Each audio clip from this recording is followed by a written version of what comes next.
no la toman muy en cuenta.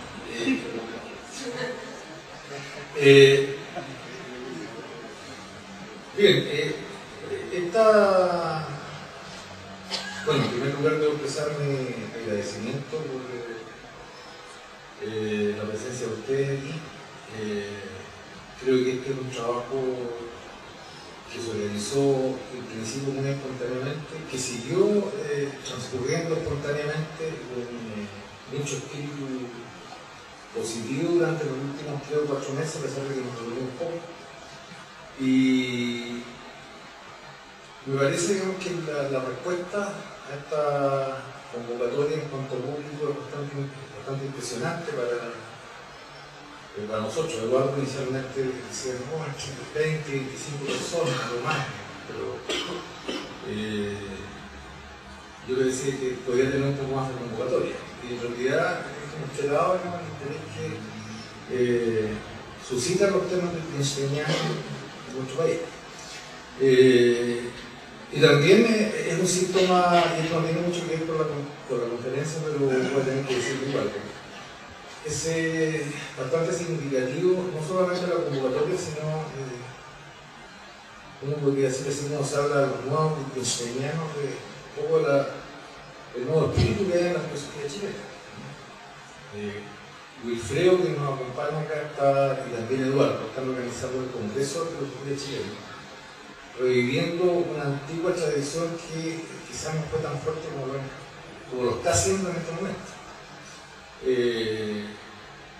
Y hay que esperar que este entusiasmo por la filosofía no se pierda.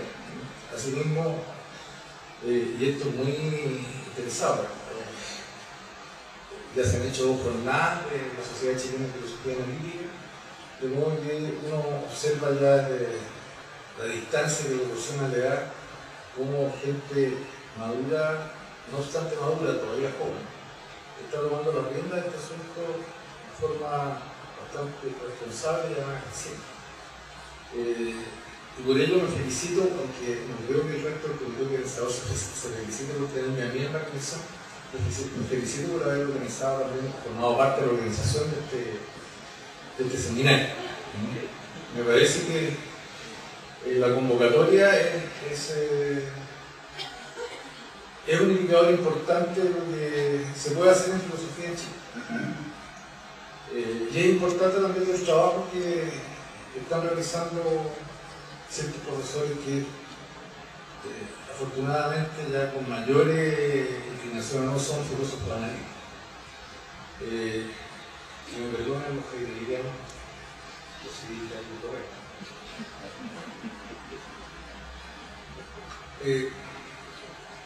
Bueno, esta conferencia inicialmente se dio a propósito de un diálogo que tuvimos con Eduardo Fernández, no en el tren, que obviamente en el viaje en el tren Eduardo Fernández duerme, aunque dice que no duerme, sino en el metro cuando veníamos de vuelta, cuando veníamos cada uno, digamos, dispuesto a irse a su casa.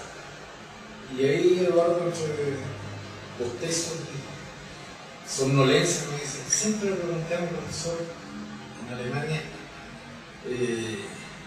qué quiso hacer dirigir en un tratado.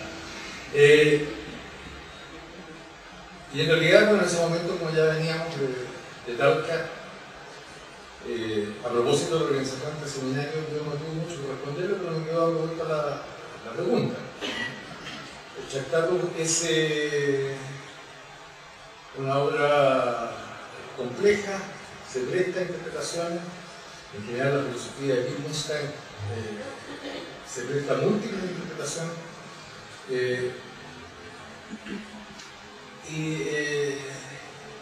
En la medida en que se prestan múltiples interpretaciones, también uno tiende a radicalizar en esas interpretaciones ciertos aspectos que están contenidos en la obra de Wittgenstein, o del primer Wittgenstein, como suele llamarse.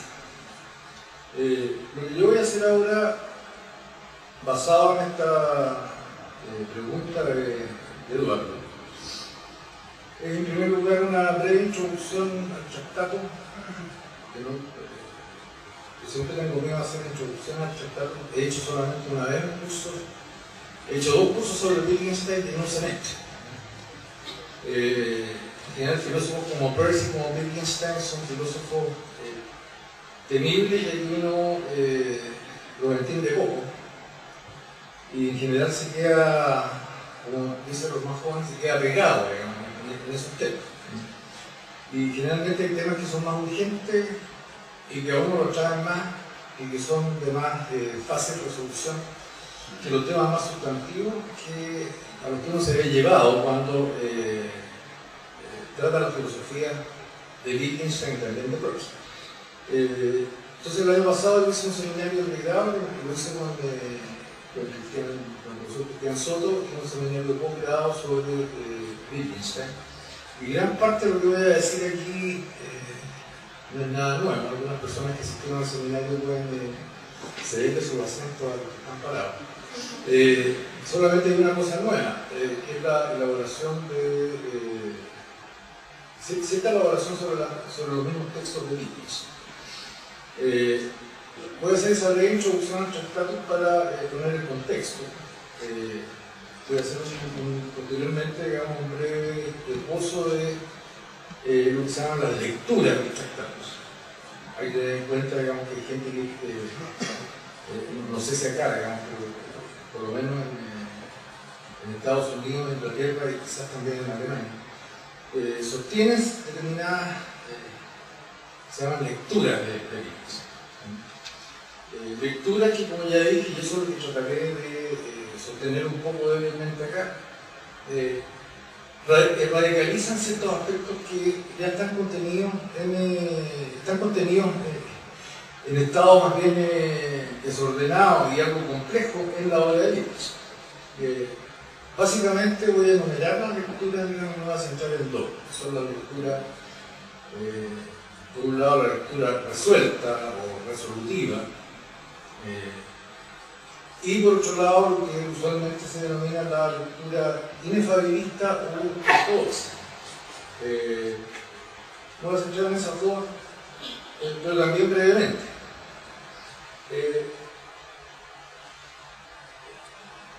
Posteriormente voy a destacar que me interesa, digamos, respecto de la pregunta acerca de la finalidad o el propósito del tratado.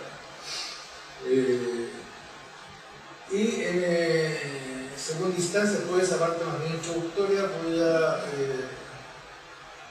analizar un poco cómo el problema se expone en los tratados lógicos filosóficos y también en las notas sobre lógica. Ahora, y posteriormente espero que esto nos sirva de antecedente para mostrar, digamos, que esto de asumir una u otra lectura, digamos, que no hay suficiente argumento, si uno es solamente un admirador de la obra de Wittgenstein y no un estudioso fanático que pretende, digamos, hacer su vida de la defensa de una lectura. Si uno no asume ese tipo de posición, en realidad las lecturas, sean resolutivas o resueltas o no lo sean, digamos, no importa mucho. No estoy diciendo, digamos, que ambas lecturas no hayan aportado, no hayan hecho un aporte grande a la comprensión de Wittgenstein. Eso es necesario, porque esa es una opción también de los estudios filosóficos, pero no es la opción que por temperamento, como diría James, yo por lo menos asumo. No me declaro wittgensteiniano a partida ni tampoco un estudioso de Wittgenstein. Soy inconstante al respecto, más bien mis creencias filosóficas más queridas, y para las cuales también tengo buenas razones para creer, están por otro lado, más bien con la filosofía de la mente, específicamente la teoría de representaciones de la mente. Wittgenstein, no obstante, es un filósofo digno de leerse, es un filósofo que para el uso crítico y para el análisis del argumento es sugerente. Muchas veces uno cuando enseña filosofía recurre a muchos de los subterfugios que uno encuentra en los diálogos que Wittgenstein sostiene con su alter ego, en investigaciones filosóficas para hacer ver que sus estudiantes o algún colega están profiriendo algún tipo de sinsentido. ¿Qué es la noción de sinsentido? Puede sostenerse. Voy a hacer sí que se puede, una breve introducción al tratado y básicamente me voy a centrar en una lectura más bien tradicional. El tratado, efectivamente, como Wittgenstein dice, trata de los problemas de la filosofía. Después voy a ahondar sobre esa caracterización.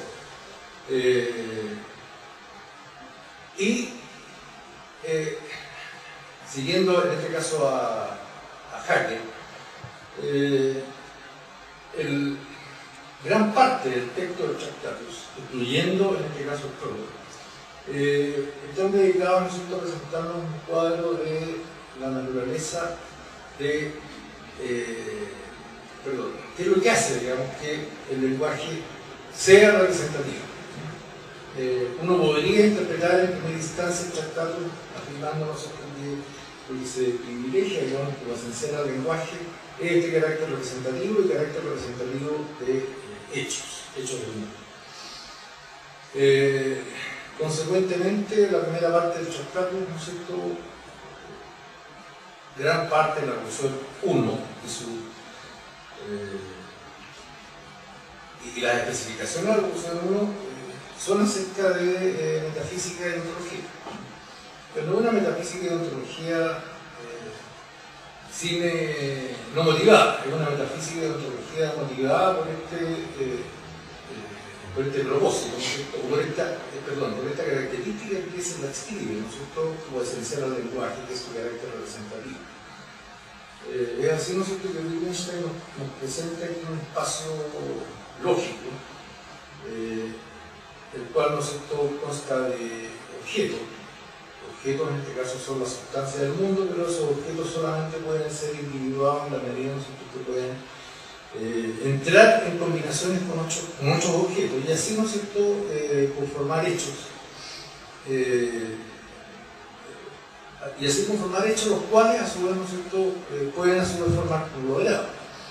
El punto aquí parece ser, ¿no es cierto?, que en este espacio lógico contendría todas las combinaciones posibles de objetos y por lo tanto todos los hechos posibles. Y esto es importante, ¿no es cierto?, porque en este espacio lógico estarían los hechos que son susceptibles de ser representados. El mundo, ¿no es cierto?, y es la primera evolución, se me quedó el tratado de la casa, algo en todo.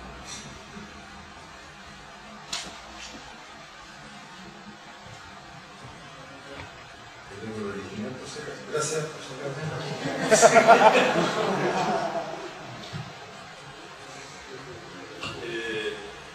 Yo utilizo la traducción de Walter Villanueva, pese que tiene algunos giros castizos, digamos, una buena traducción. El mundo es todo lo que es el caso. El mundo es la totalidad de los hechos, no de las cosas.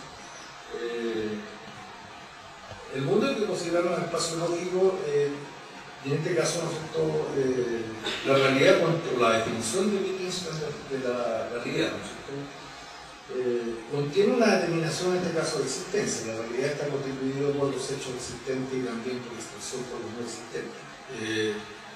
Uno podría hacer la distinción entre hechos actuales y hechos posibles, pero para los propósitos de esta introducción no quiero meterme en cosas problemáticas, solamente, ¿no es cierto?, hacer presente que aquí, ¿no es cierto?, hay una metafísica, una ontología, pero una ontología que está al servicio de responder a la pregunta, ¿no es cierto?, en que se basa la propiedad representativa esencial que tiene el lenguaje.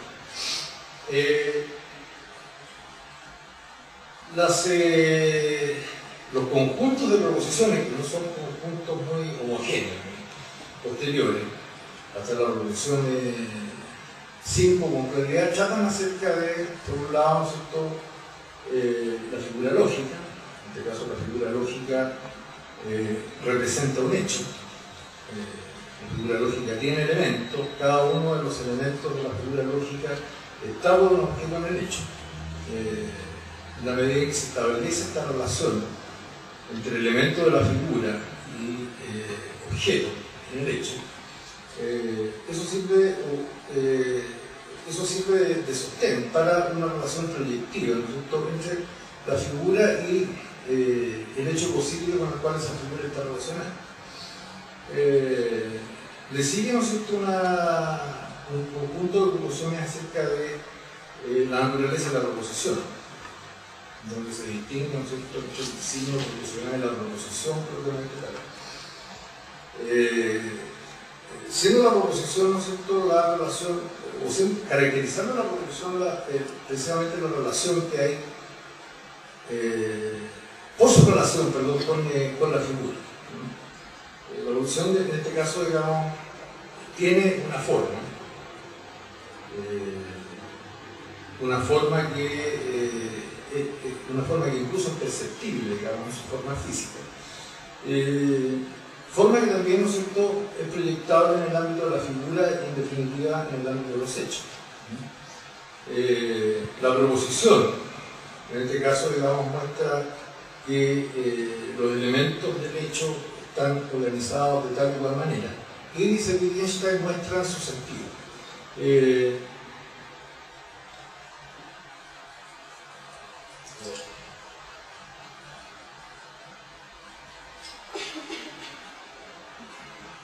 Bueno, aquí aparece, digamos, aparecen en primera instancia las observaciones de Wittgenstein acerca del sentido. El sentido no es algo que sea susceptible de ser caracterizado a través de otra proposición. El sentido, digamos, se muestra en la proposición misma. Y esto es importante respecto a lo que hablábamos con el profesor Vidal de su vida. La distinción entre mostrar hay una distinción entre mostrar y decir, y esa distinción entre mostrar y decir, en este caso, digamos, está referida directamente, o está, digamos, en directa conexión con el decir.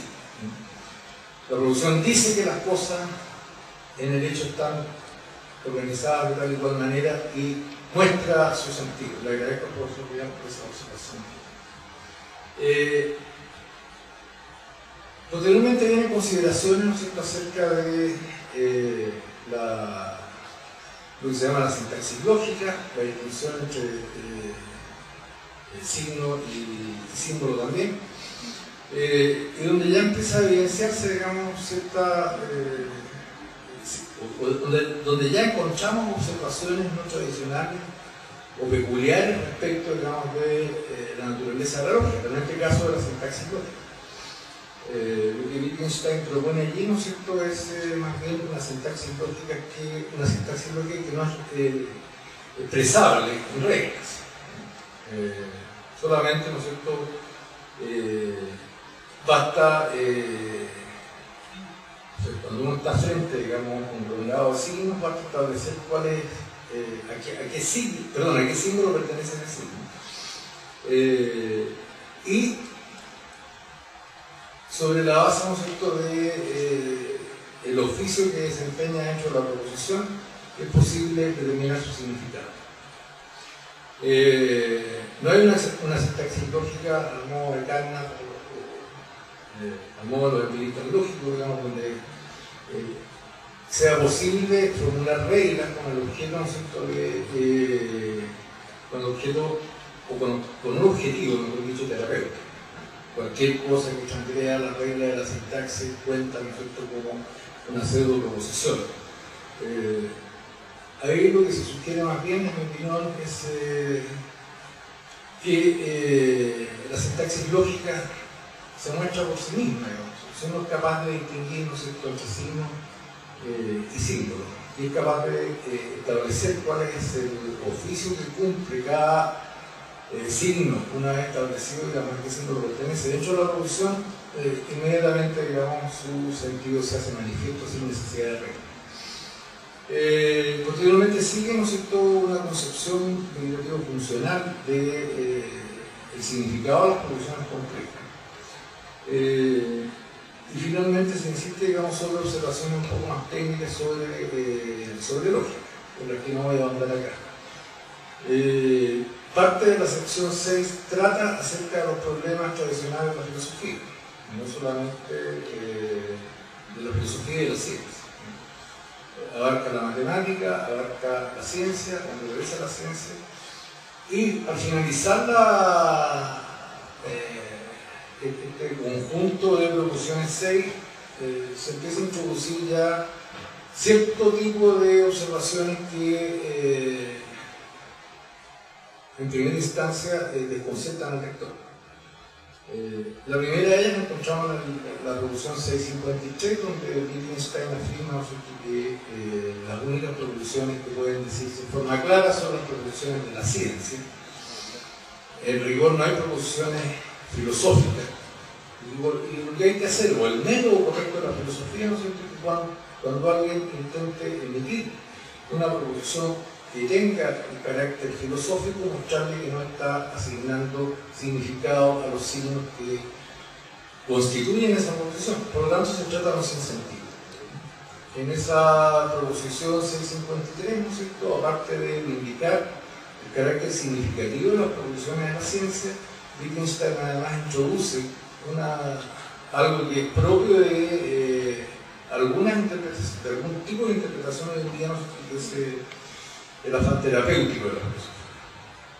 Si alguien está refiriendo sin sentido, entonces hay que decirle que no le está confiriendo significado posible. La producción 654 es aún más impactante para el lector, supongo yo, digamos, porque allí Wittgenstein lo que declara, digamos, que quien comprende sus elucidaciones es capaz, ¿no es cierto?, es capaz de darse cuenta de que son sin sentido y que si sale de ellas, digamos, va a descubrir la correcta visión de la realidad. Y como todos ustedes saben, digamos, sin entrar sin entrar yo en más detalles, se pasa a la proposición 7, donde Wittgenstein dice de lo que no se puede hablar mejor callar. Y como ustedes ven aquí, digamos, hay todo un desarrollo acerca de problemas filosóficos tradicionales que son importantes, que conciernen a la metafísica, que conciernen a la teoría del significado, que conciernen a la naturaleza de la proposición, que conciernen a la naturaleza de la lógica y también a la estructura subyacente del lenguaje, que en esta proposición 654 parecen, por la misma declaración de Wittgenstein, reducirse al sinsentido. De ahí, digo yo, la extrañeza que ese día viernes, después de 2 largos viajes, retumbaba en el cerebro de Eduardo, no sé con qué fuerza, porque después ni se acordaba que me había hecho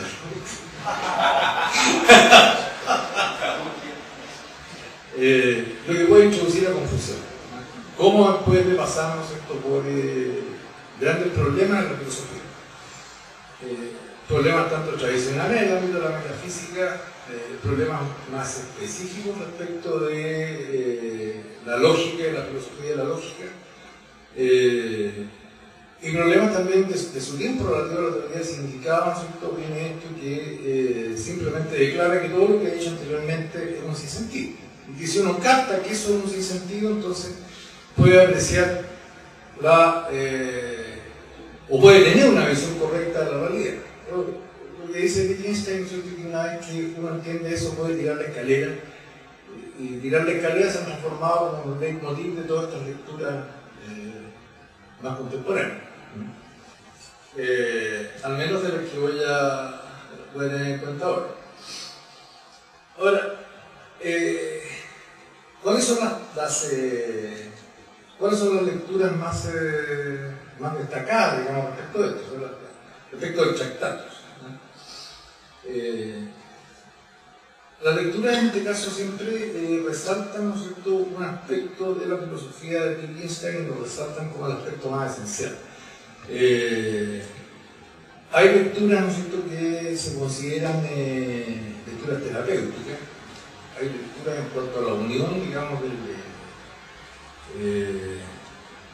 o al grado, ¿no es cierto?, de fuerza que tiene la unión entre el estilo, digamos, y los propósitos de Wittgenstein. Estas últimas no las voy a tener en cuenta.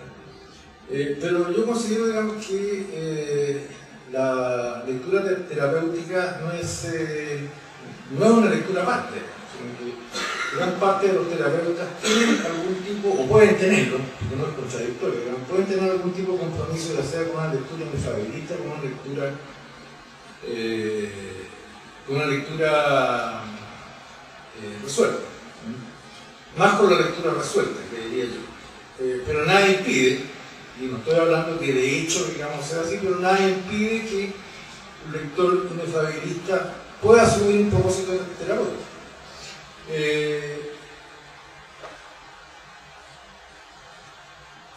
La lectura inefabilista, digamos, es la lectura ortodoxa. La lectura ortodoxa lo que intenta rescatar es precisamente, digamos, toda la parte del Tractato, hasta la Revolución 654, que yo le he relatado acá. La lectura inefabilista lo que sostiene es que efectivamente, digamos, llega un momento en que Wittgenstein tiene que reconocer que lo que él ha hecho es un sinsentido, pero que se trata de sinsentidos importantes, ¿no? Y son sinsentidos importantes porque no solamente, digamos, son sinsentidos importantes respecto, digamos, de una lectura que tenga en cuenta solamente el Tractato, sino que también tiene incidencia en cómo uno comprenda la filosofía posterior de Wittgenstein. Me explico. Son internas del Tractato, ¿no es cierto?, ya que si uno lee el prólogo, Wittgenstein intenta solucionar, ¿no es cierto?, los problemas de la filosofía, y que en el Tractato tampoco se ha logrado, digamos, cuando eso se hace. Y la manera, digamos, de poder aquí ya he hecho un lenguaje wittgensteiniano que es poco claro, la única manera de hacer eso manifiesto, para no decir mucho, es a través de la utilización del lenguaje. Es decir, de alguna manera hay que expresar, ¿cierto?, que esos son cosas que no pueden decirse, que no resisten, digamos, no resisten o no están, perdón, dentro de las restricciones que presenta la lógica del lenguaje, sino que se salen de él. Por lo tanto, si transgreden la lógica del lenguaje, son sin sentido. Pero no obstante ello, digamos, son precisamente, ¿no es cierto?, estas expresiones las que nos han permitido llegar a establecer que efectivamente las expresiones del Tractato son también sin sentido. Por lo tanto, digamos, tienen alguna importancia filosófica, son sin sentido importantes. Se ironiza obviamente respecto de esto, digamos, especialmente los no resolutivos y otros pensadores más liberales. ¿Dónde está la distinción entre sin sentido literales, digamos, y sin sentido importante? No obstante, el argumento adicional de los filósofos inefabilistas, en este caso, ¿no es cierto?, es apelar a la época de transición de Wittgenstein. Wittgenstein cambió su filosofía radicalmente desde el Tractato, partió del Tractato, ¿no es cierto?, criticó sus propias visiones acerca del lenguaje del Tractato, y se criticó sus propias visiones del lenguaje en el Tractato, y fue capaz, ¿no es cierto?, de cambiar su visión acerca del lenguaje, sin ser tan puntilloso respecto, ¿no es cierto?, del sinsentido de sus propias descripciones, que posteriormente hacen la investigación de filosofía. Ellos dicen, bueno, si pudo hacer este cambio, y si lo hizo sobre la base, ¿no es cierto?, de lo que había expresado, por decirlo de alguna manera, en el Tractato, entonces, ¿no es cierto?, él mismo tuvo en cuenta que esos son sin sentido importantes. De otra manera, digamos, no podría haber transitado, no podría haber pensado lo que plantea en el Tractato.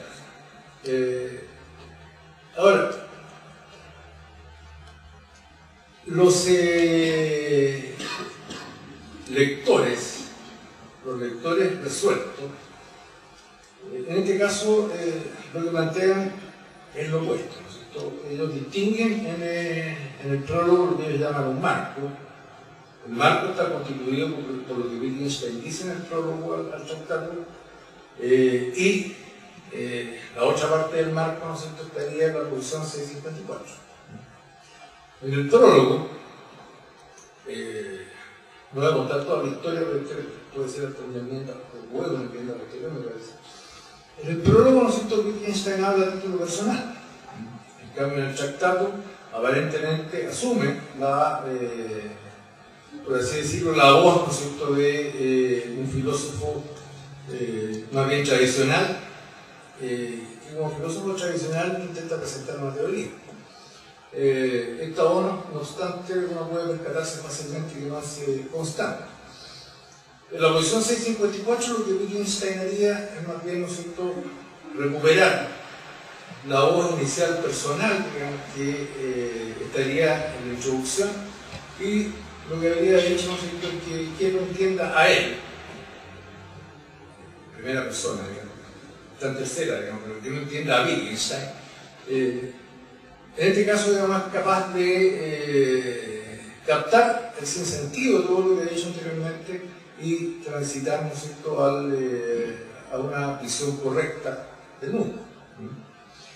En consecuencia, todo lo que Wittgenstein habría dicho en el cuerpo del tratado no sería más que ni siquiera sin sentido, sino, como dice la Coradaya, vamos a ver, gibberish, que son una richa de sonidos, digamos, que no tienen ningún sentido.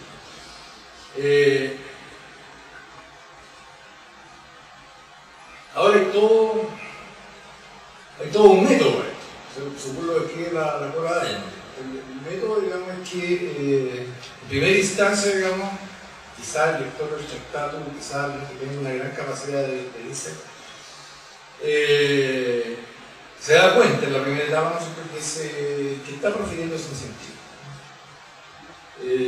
Esta leve conciencia se aumenta cuando sigue profiriendo sin sentido, hasta que finalmente, digamos, el convencimiento de que lo que está haciendo no conduce a nada, digamos, es absoluto.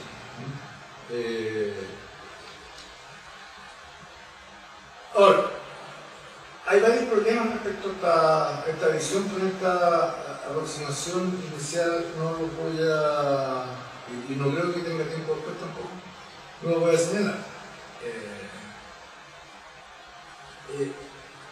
Ahora, ¿cuál es el punto, digamos, o dónde radicaría el fundamento de esta lectura resuelta?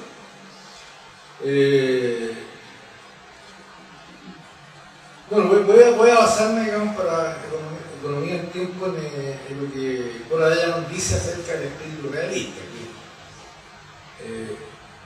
En su libro, no me acuerdo el año, suele ocurrirme con el espíritu realista, que compila una serie de ensayos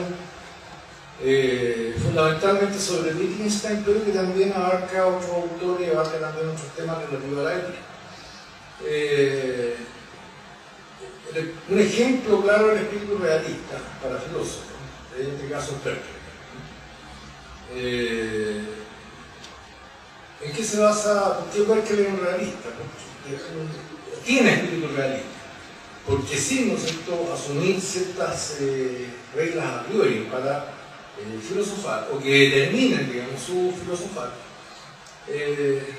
comienza a describir, ¿no es cierto?, en este caso, digamos, lo que él recibe a través de su experiencia, y a partir de allí, digamos, empieza a establecer ciertas consecuencias, como que no hay objetos externos materiales. Eso lleva, digamos, a un montón de que para los espíritus realistas, digamos, en este caso sería escandaloso, perdón, para los realistas filosóficos probablemente tal sería escandaloso. Pero el punto es, ¿no es cierto?, que el espíritu realista tiende, en este caso, a tomar los problemas filosóficos sin una motivación normativa, ¿no es cierto?, perdón, sin una norma que determine el método que ellos van a ocupar. Ese habría sido el caso de Berkeley, habría sido el caso también de Wittgenstein, y esto rechazaría su espíritu realista. Por lo demás, el espíritu realista en este caso, digamos, viene a representar el espíritu del hombre ordinario.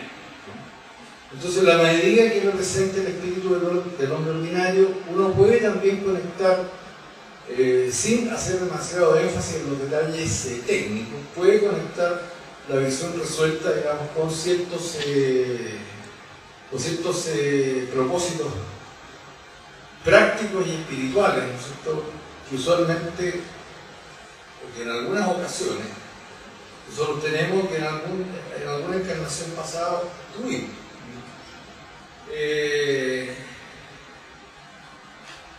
Voy a leerlo por lo gracioso, no lo voy a traducir bien porque hay una palabra que no sé, o hay una sigla que no me he podido desentrañar. Michael Kremer, un artículo que se llama El propósito del sin sentido tractariano, que apareció en la revista Muse en el año 2001,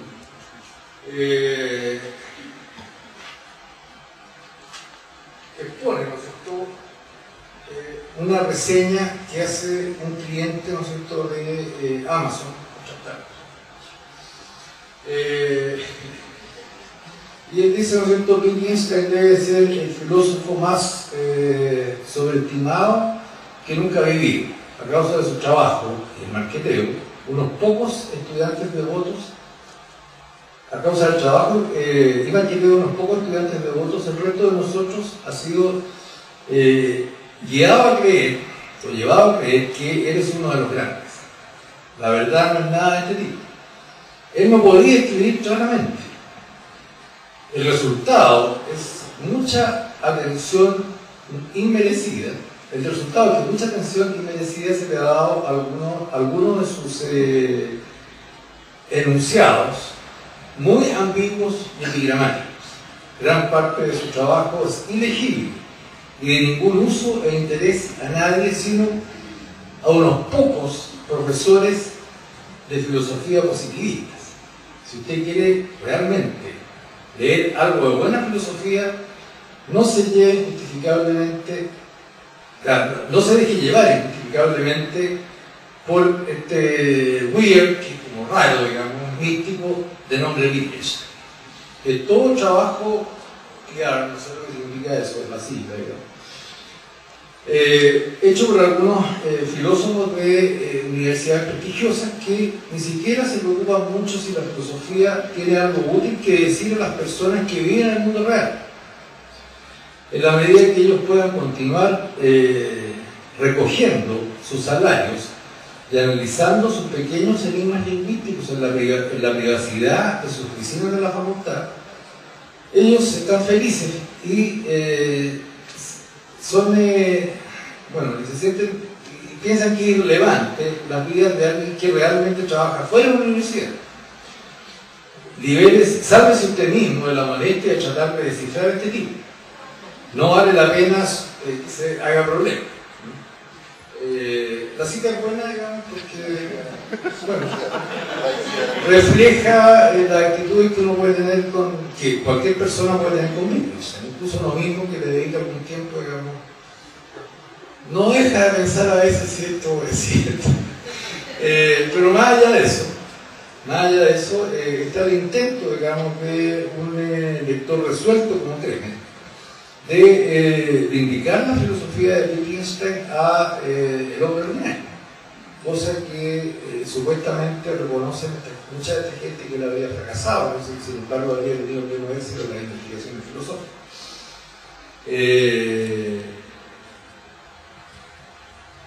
La lectura resolutiva en este caso, ¿no es cierto?, también tiene un propósito terapéutico, digamos, no estrictamente restringido a filósofos, sino también a hombres comunes. No sé si es así, pero por lo menos cumplo con consignar.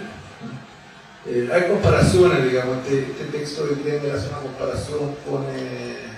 usted sabe esas cosas, con San Pablo, la carta a los romanos, digamos, respecto de la obediencia a la ley y el amor a Dios.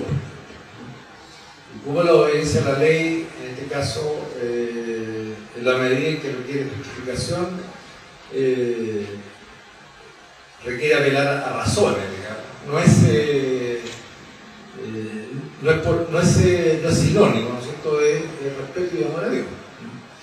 Y eso se tocaría también con el tratado, ¿no es cierto?, especialmente en el plano ético, en la medida, ¿no es cierto?, en que si uno asume una ética sobre la base de normas que son justificables en relación a un principio más básico, o sea, el principio del utilitarismo que Wittgenstein despreciaba, digamos, el principio del imperativo categórico como principio que codifica otras normas. Eso no garantiza que uno cumpla, digamos, o tenga una acción moralmente correcta. De este modo, digamos, lo que aconsejaría Wittgenstein, al menos en este plano, que no será exclusivo, digamos, aconsejaría, nuevamente estoy pirateando la idea al profesor, aconsejaría, digamos, no centrarse en el análisis de normas éticas. O sea, no hay, en realidad, digamos, normas éticas que sean enunciados propiamente tal. Sino en las acciones mismas. Cosa que siempre nos resulta difícil hacer.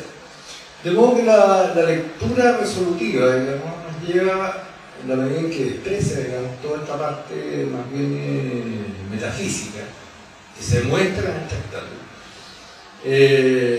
nos lleva, digamos, a considerar más seriamente que el propósito del tratado, segunda respuesta, es más bien moral, ético, espiritual, o tiene que ver en general con el sentido de la vida. De todas maneras, esto no es una lectura nueva. Yo la desarrollé en mi tesis de licenciatura extensamente. La profesora Benz me la pesó, pesaba 4 kilos y medio. Es cierto. No es una lectura nueva, hay una lectura anterior que se llama Inquiturni, que ellos hacen no sobre evidencia textual, como lo hace Diamond, Conant, Gottfall y otra gente, sino más bien, ¿no es cierto?, sobre lo que ellos llaman evidencia circunstancial.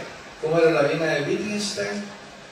La inclusión de la vida de Wittgenstein, en este caso había de claro que Wittgenstein habría tenido primariamente ese tipo de motivaciones, motivaciones de carácter ético.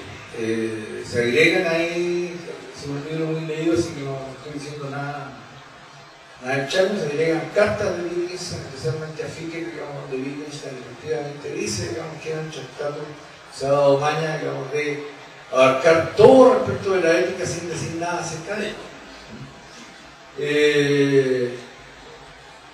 ¿Cómo es, Eduardo? Allá, no, bueno. Ahora hay 3 puntos que digamos aquí, se está hablando de lectura, digamos.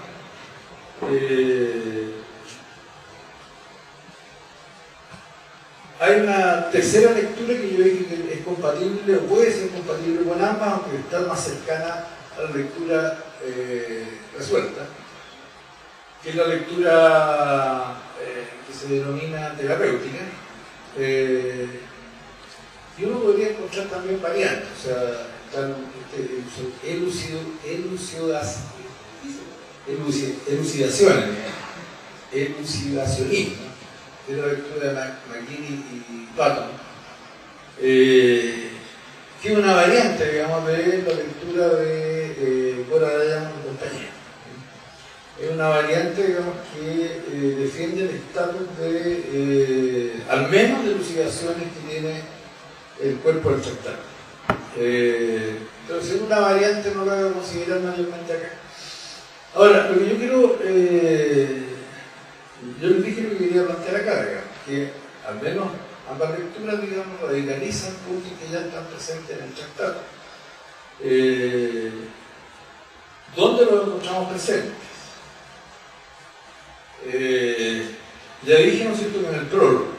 Leo parte del prólogo para ustedes. Dice Wittgenstein: el libro trata de los problemas de la filosofía y muestra, según creo, que el planteamiento de estos problemas descansa en una mala comprensión de la lógica de nuestro lenguaje. De alguna manera, todo el sentido del libro podría condensarse en las siguientes palabras.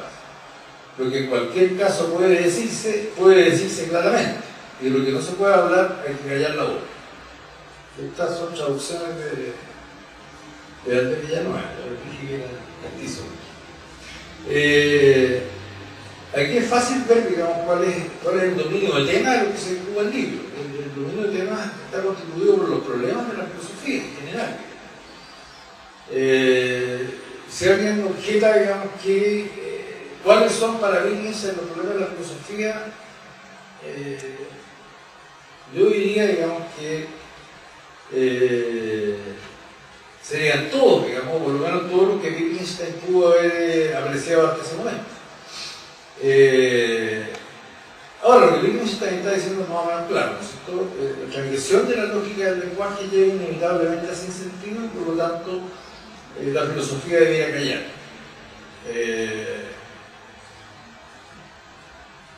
Ahora, cuando Wittgenstein, ¿no es cierto?, dice que el libro trata sobre los problemas de la filosofía y muestra que el planteamiento de estos problemas descansa en una transgresión de la lógica de nuestro lenguaje, parecería, ¿no es cierto?, como si él pudiera evitar plantear, digamos, o no plantear, sino que incluso ocurrirse en un problema filosófico. Y por lo tanto, él podría evadir también la transgresión en la que todos los filósofos incluirían. Ahora, para eso, digamos, es necesario saber, digamos, cuál es la lógica del lenguaje que se transgrede. De alguna manera, nosotros el tratado nos da cuenta de esa lógica, tal como lo he relatado. El lenguaje es esencialmente representativo. Hay, digamos, en este caso, una armonía, como dice Haeckel, digamos, entre el lenguaje y el mundo. Claro que de un mundo, digamos, que está hecho para ser representado.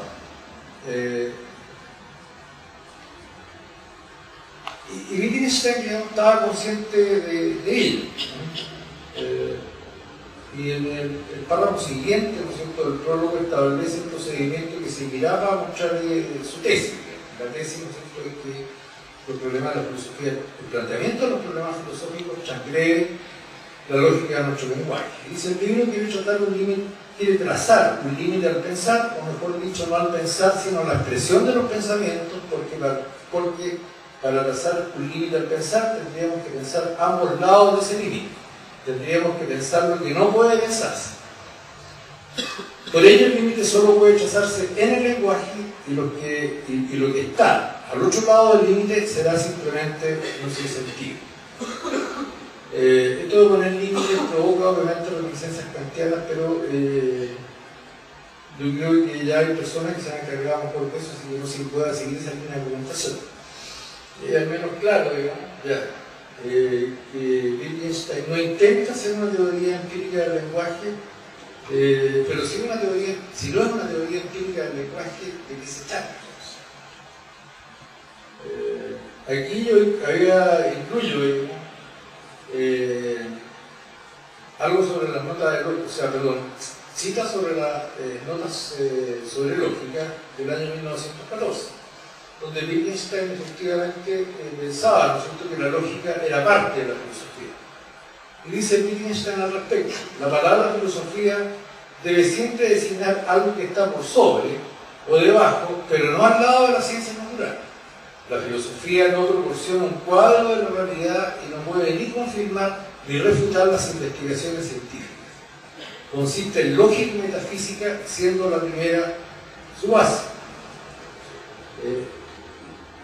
Después no lo leo antes, así que lo voy a saltar. La confianza en la gramática es el primer requisito del filosofar.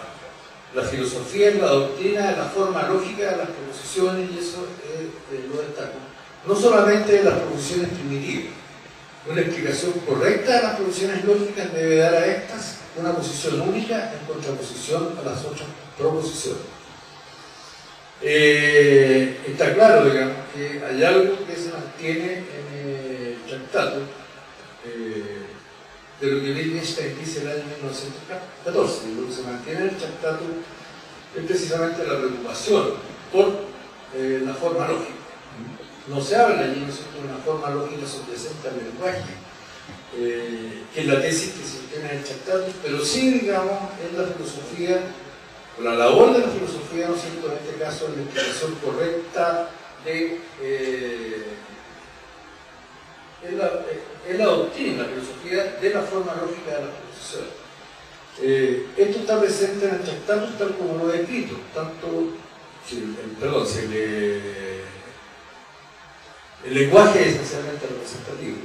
Hay algo que debe haber común entre el lenguaje y lo que este lenguaje figura. Y eso es precisamente la forma lógica, que en este caso es inefable. Y que se muestra, y de ahí el énfasis que Wittgenstein pone en las producciones lógicas, y se muestra precisamente en esas producciones lógicas que son las de ontología.